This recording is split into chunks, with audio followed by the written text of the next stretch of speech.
Greetings, kindred spirits, and welcome to those of you that are new. This is a 13 Star Sign Astrology forecast and energy update for the autumn equinox, full moon, and the next 2 weeks. But first of all, I'd like to say thank you so much for all of your love and support. It really means a lot to me. And I want you all to know that I am planning on doing more regular podcasts, not just on the moon cycles. I've got a few things in mind because I want to include the star signs as well. But of course, you know me, I will keep you all posted. So we have the autumn equinox that begins on the 23rd of September. But it does actually begin in the early hours around 2 AM here in the GMT time zone, which means that the gateway to this equinox actually starts to open on the 22nd. Which is actually today. I'm recording on the 22nd. So the number 22 is a master number and is the number of the master builder. This number is about bringing into balance our ideals with our practicality. It is the number of discipline. And together adds up to 4, which is very stabilising and grounding. So September the 9th is the 9th month, and 9 is all about completion and ending of cycles, especially those that have outlived their purpose.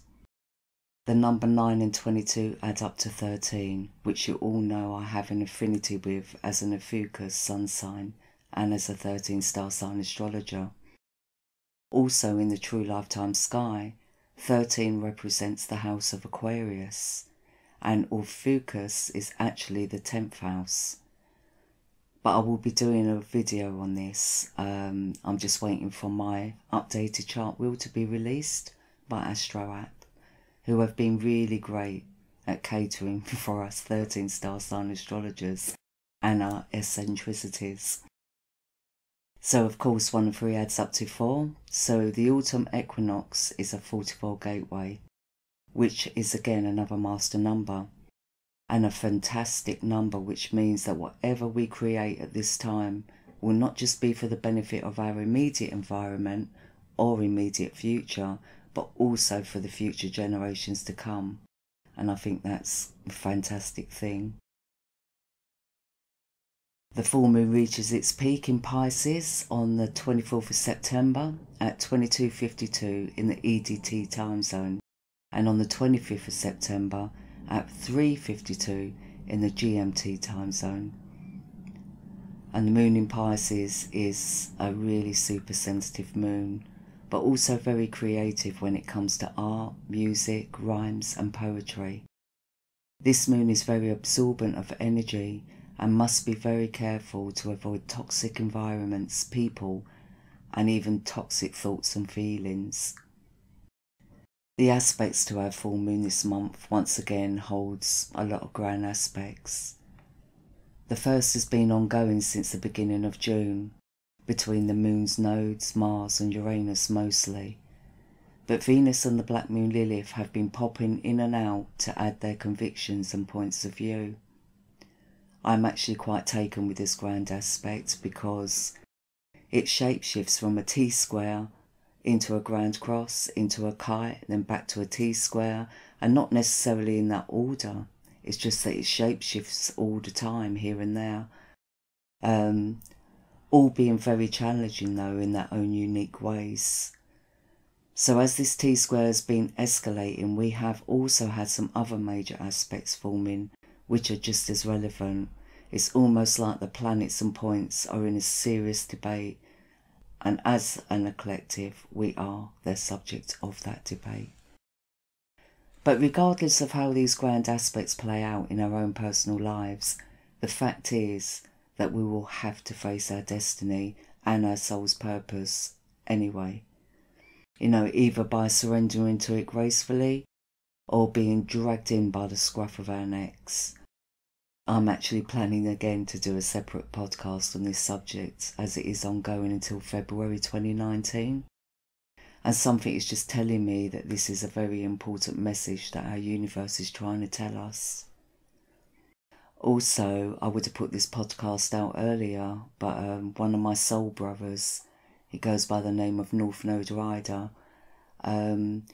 He alerted me to one of the trans-Neptunians, one of the dwarf planets called Ixion. And, you know, after doing a little bit of research, Ixion actually entered into Ophiuchus in September 2004. And is now at 17 degrees in Ophiuchus. So, you know, he's actually approaching the Golden Gate of the Gods. And will be entering into the galactic centre. But as I was researching that, I also noticed that one of the other dwarf planets, Qua, is already at the galactic centre, alongside Vesta, and Saturn has just left the galactic centre. So I'm actually going to do a separate podcast on this with the aspects, because, you know, I feel it's quite important. So I shall keep you updated on that, and I'm thinking of actually doing personal charts on this subject, so I'll let you know when that's up and running as well. Okay, I'll probably put that out with the podcast. Anyway, let's get into another T-square formation that actually involves our full moon. You know, we have Chiron in conjunction to our moon, and they're both in Pisces. And they're also both in opposition to our Sun, Mercury and Ceres in Virgo. And all of them are in square to Saturn and Vesta in Sagittarius. So the moon in conjunction to Chiron actually shows a serious lack of self-esteem, or brings to the surface a fear of being rejected due to past experiences, normally from our childhood or from our youth. Often there is a big imbalance with this aspect when it comes to giving and receiving. You know, normally giving a lot more than we receive in return. Sometimes, though, this can be an aspect of martyrdom. And if this is the case, then we must analyse why we feel the need to sacrifice our own happiness for the sake of others. You know, are we avoiding something, like our own issues? There seems to also be a serious lack of self-confidence or self-love. You know, feeling like a failure or fearing failure. This aspect also shows that some of us are throwing ourselves into our work to avoid facing our discontent and insecurities, and maybe stuck in a pattern of self-neglect or self-nurture. So, you know, I think objectivity is the key word this full moon, especially when it comes to our way of thinking. We need to bring into balance our time management skills and make the sacred space needed for our own physical, mental, emotional and spiritual health. Our holistic health. And I mean holistic health. So the worst thing we can do right now is to whinge and whine about our misgivings.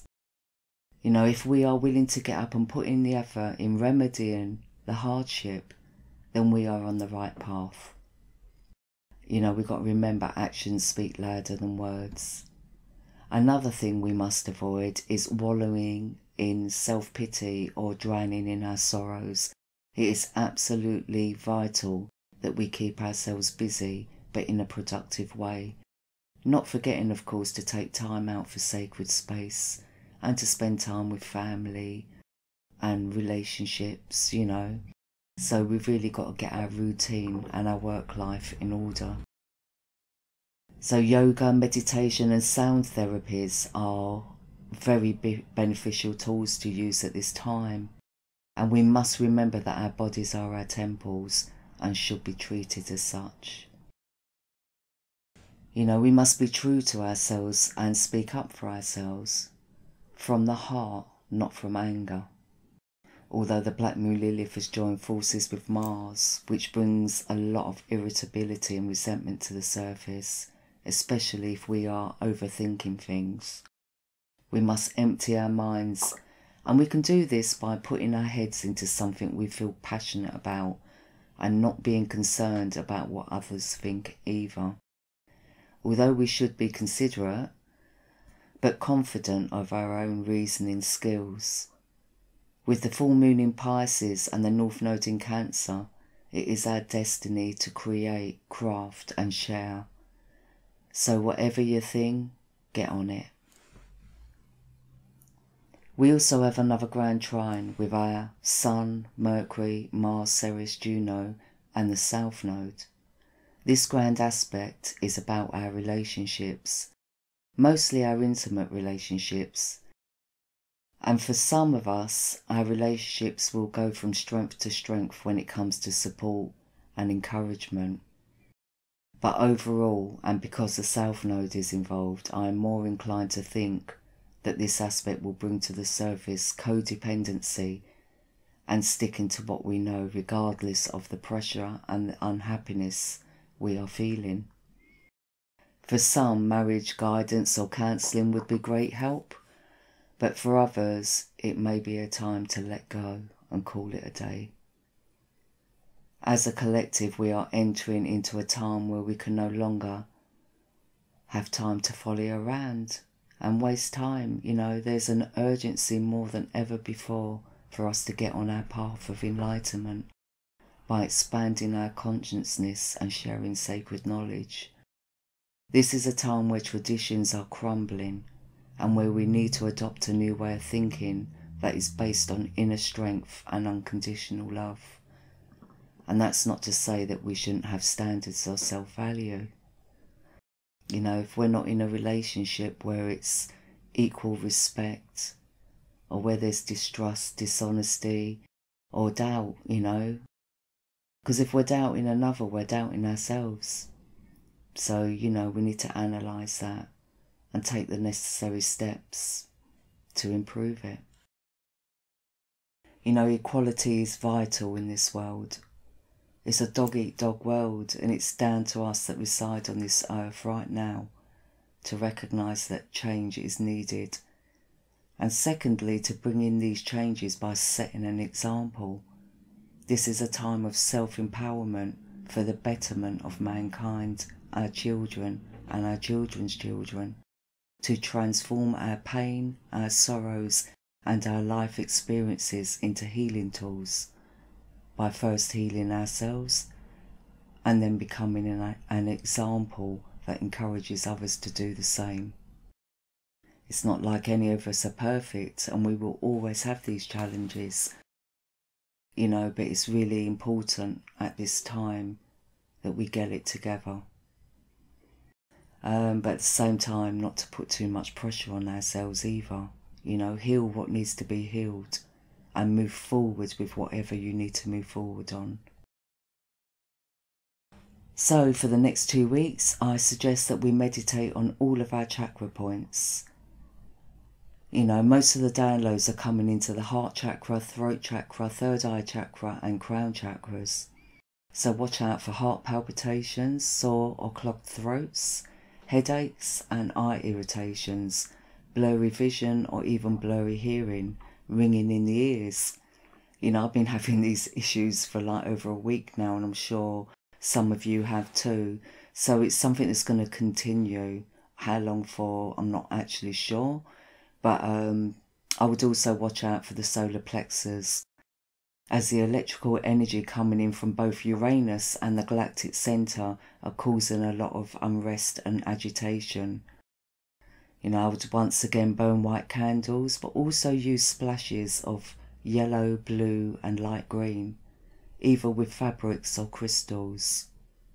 Actually, crystals will be highly charged at this time, so they'd be a good tool to use as well. Burn soothing incenses or oils such as lavender, rose or woodland fragrances. And the affirmation I've set for this full moon is, I embrace my authenticity and am true to myself and the divine. I am blessed. So thank you very much for listening, and if this resonates with you, please do like, subscribe and share.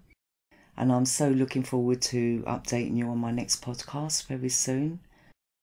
And of course, I wish you all peace and much love. Take care.